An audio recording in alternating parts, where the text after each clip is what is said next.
ஒரு நாள் வேதவியாசர் என்ற முனிவர் இமயமலையில் தியானம் செய்து கொண்டிருந்த போது பிரம்மதேவர் அவரிடம் மகாபாரத காவியத்தை எழுத சொன்னார். மகாபாரதம் சாதாரண கதை அல்ல என்பதை வேதவியாசர் அறிந்திருந்தார். அது சிக்கலானதாகவும் நீளமாகவும் இருந்தது. எனவே வியாசருக்கு உதவ திறமையான ஒருவர் தேவைப்பட்டார். பின்னர் சிறந்த எழுத்தாளரை தேடும் வியாசரின் முயற்சி தொடங்கியது. அவர் வெகு தூரம் பார்த்தபோது திடீரென காவியத்தை எழுத விநாயகர் தனக்கு உதவ முடியும் என்ற ஞானம் கிடைத்தது. வியாச முனிவர் கணேசரை அணுகி இந்த வாய்ப்பை வழங்கினார். அவர் ஒரு நிபந்தனையின் பேரில் அந்த திட்டத்தை ஏற்றுக்கொண்டார். வியாசர் முழு கதையையும் இடைவிடாமல் அவருக்கு சொல்ல முடிந்தால் மட்டுமே அவர் காவியத்தை எழுதுவதாக கூறினார். வியாசர் கணேசரின் நிபந்தனையை ஏற்றுக்கொண்டார்.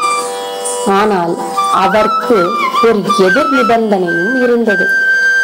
கதைக்களம் அல்லது வாக்கியத்தை முழுமையாக புரிந்து கொள்ளாமல் விநாயகர் எழுத மாட்டார் என்று அவர் கூறினார்.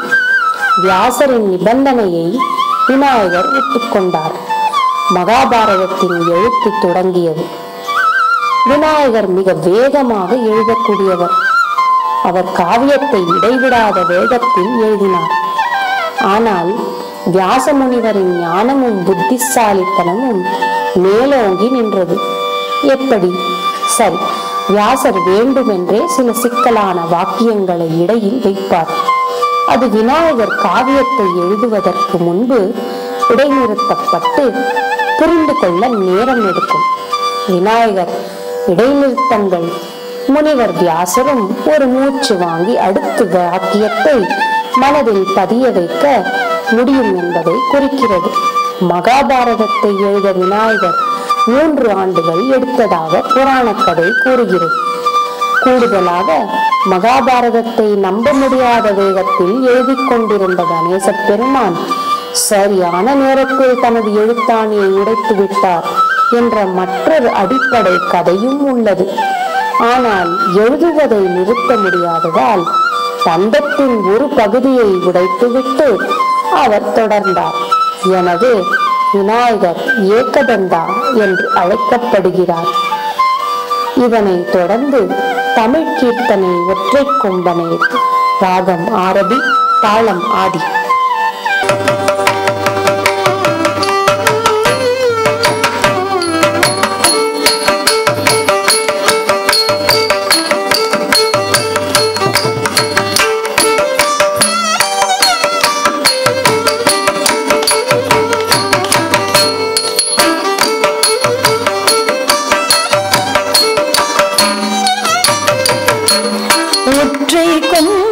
பற்றி பாரதில் உள்ள தாமரை தித்திக்கும்.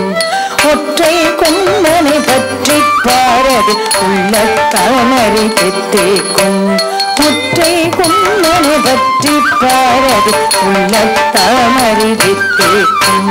பற்றும் நம்பனை பற்றி பாறையில் பற்றும் நால்வரை சித்திக்கும். பற்றும் நம்பனை பற்றி பாறையில் பற்றும் நால்வரை சித்திக்கும். சித்தித்தாலது சித்திக்கும். சித்தித்தாலது ரித்திக்கும். சித்தித்தாலது ரித்திக்கும். சித்தித்தாலது சித்திக்கும். சங்கர சங்கரி தங்கைய தங்கள் மங்கள புரியிட வல்லாரே. ஒற்றை கொம்பனை பற்றி பாரதி உள்ள தாமரை தித்திக்கும். பற்றும் நம்பனை பற்றி பாதையில் பற்றும் நால்வரை தித்திக்கும்.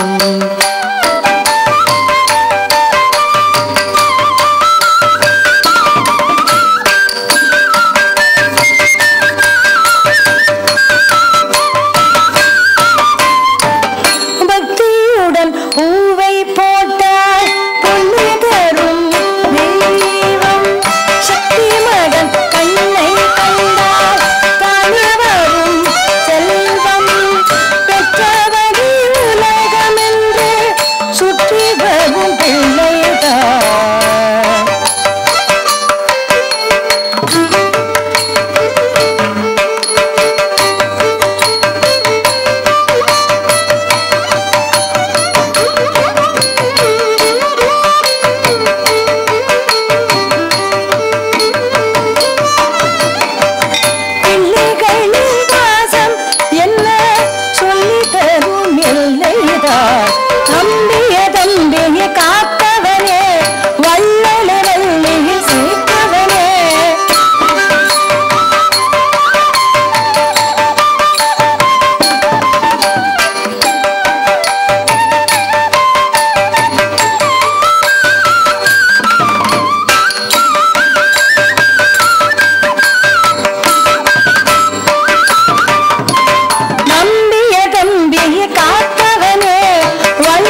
சிவபெருமானால் வழங்கப்பட்ட பரசு ஆயுதத்தால் உலகில் தனது லட்சியத்தை நிறைவேற்றிக் கொண்டார் பரசுராமர்.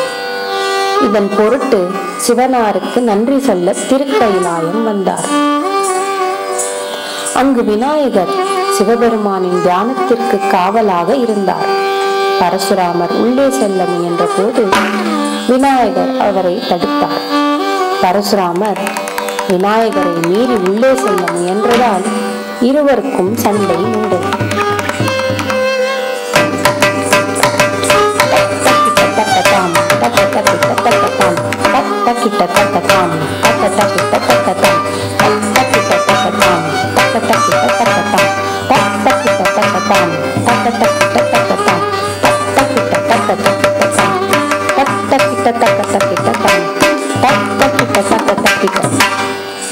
அந்த ஆயுதத்தால் தன்னை எதுவும் செய்துவிட முடியாது என்பது பிள்ளையாருக்கு தெரியும்.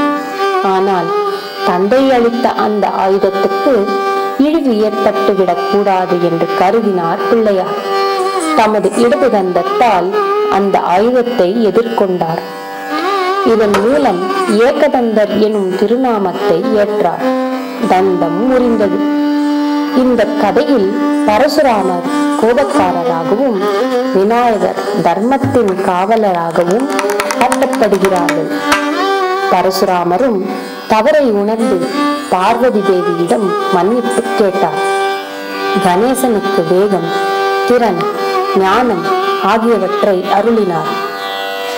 அடுத்ததாக சப்தம் ராகமாலிகா மிஸ்ர சாப்பு தாளம். இயற்றியவர்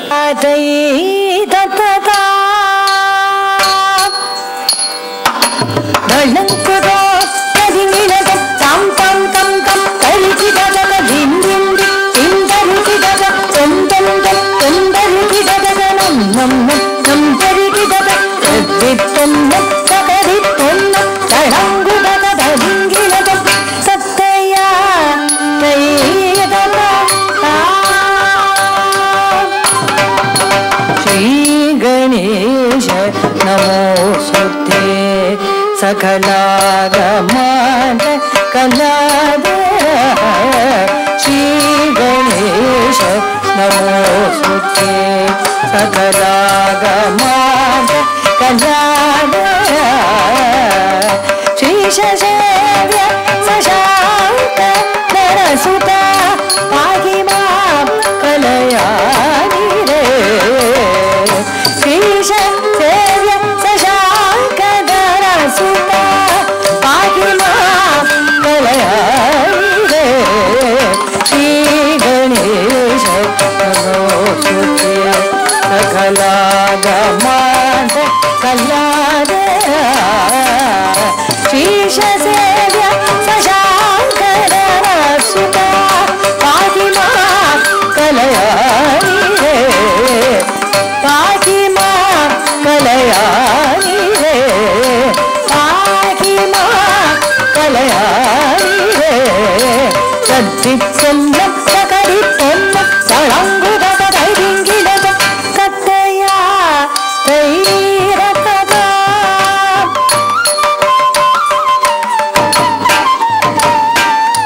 तद्दिन्नं तकुन्दरिकि तदकदगदिन्नं अकुन्दरिकि तद तद्दित्वन्नं तगदित्वन्नं तळङ्गुदकदैरिङ्गिलत हरिशक्ति तनूजकरिमुख हरिपूजित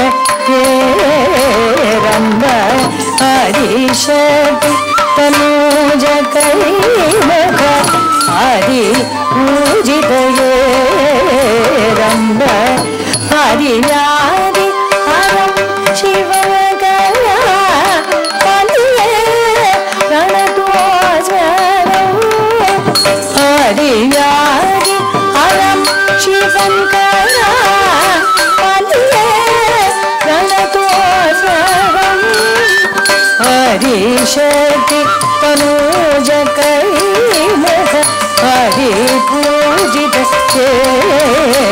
रम हरि